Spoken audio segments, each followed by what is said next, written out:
whenever we do recognition machine learning, what's going to help me? It's the data. The data are the first thing that's going to help me. There's somebody else that's going to help me. I'm going to bring them along in a minute. So here we have some images of pictures, and as you can see in the red circles, there are some pixels that are from, say, skin, and there are pixels that are not from skin. And let's suppose I just want to label a pixel or a little patch as, is that skin or is there not skin?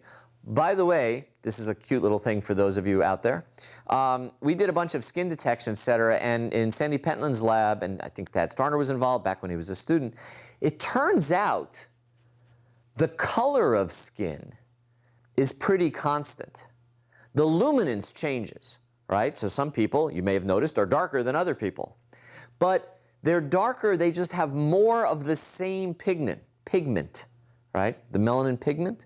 So when you look at skin in a color space, if you remove the illuminant, it's actually possible to detect skin for a very wide range of how dark the skin is using the same color, removing the illuminant. Now you have to worry about lighting and a bunch of other things. But it makes sense, right? Because there's only one pigment. Anyway, we're going back, we're looking at skin color. There's a bunch of pixels that are skin color and a bunch of pixels are not. So what am I going to do? Well, what I do is I'm going to take the skin pixels, all the pixels that somebody supervised, remember supervised learning, have classified as being skin pixels.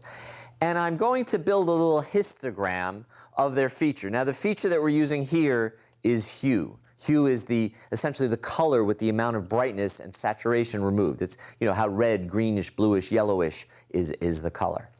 And what this is this is a little box that's essentially the percentage, it's a histogram, that's the percentage of pixels, of the skin pixels that have this hue. And a histogram is an approximation to the probability distribution. But notice that it's the probability of getting that particular hue given that it's skin. It is not the probability that it's skin given these hues. Okay? This is remember the likelihood? All right? Well, what do I do after I've done the skin pixels? Well, I do the not skin pixels. I build another graph, right? And in fact, what's interesting is you'll notice there's a little bit of overlap here, right?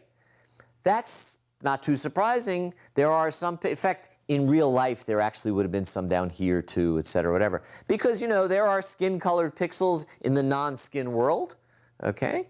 And there are some skin that, you know, people go and get tattooed or something. I don't know, whatever. You know, but in general, I'm not going to have a clean separation, but I'm going to have a distribution that hopefully has some differences between them.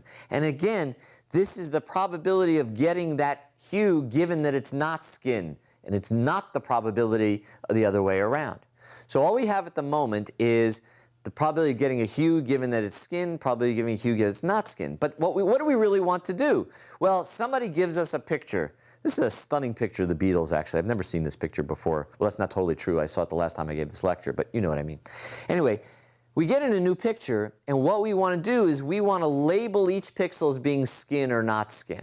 Or more precisely, we want to know the probability that it's skin or not skin given, say, some of the color. So do I have the probability that something's skin given its hue on this slide? Megan, do I have it? Guess. Yes. Wrong. No, I have the probability of a hue given that it's skin, right? What do we have to do? Well, you've all seen this coming. Where else do I get help from besides the data?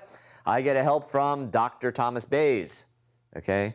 Bayes' rule, remember Bayes' rule? We did Bayes' rule now a couple of times.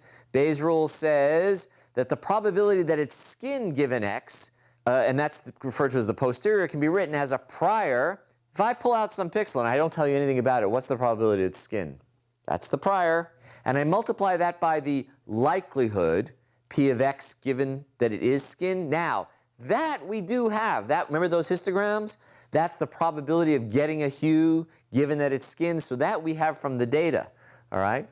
But the prior is added in here. And in fact, if we remove, since we've got our measurement, we can sort of pull that out. We did that last time for our particle filtering, actually. We can say that the probability that something is skin given a measurement is the likelihood, or is proportional to the likelihood times the prior, which all brings us to the question of where do you get your prior from?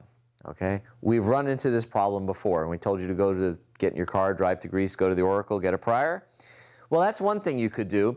but airfare to Greece is expensive. So we have to do something else. And Steve Seitz wrote this Bayes rule in use/abuse. It was kind of cute. I kept the joke. Thanks, Steve.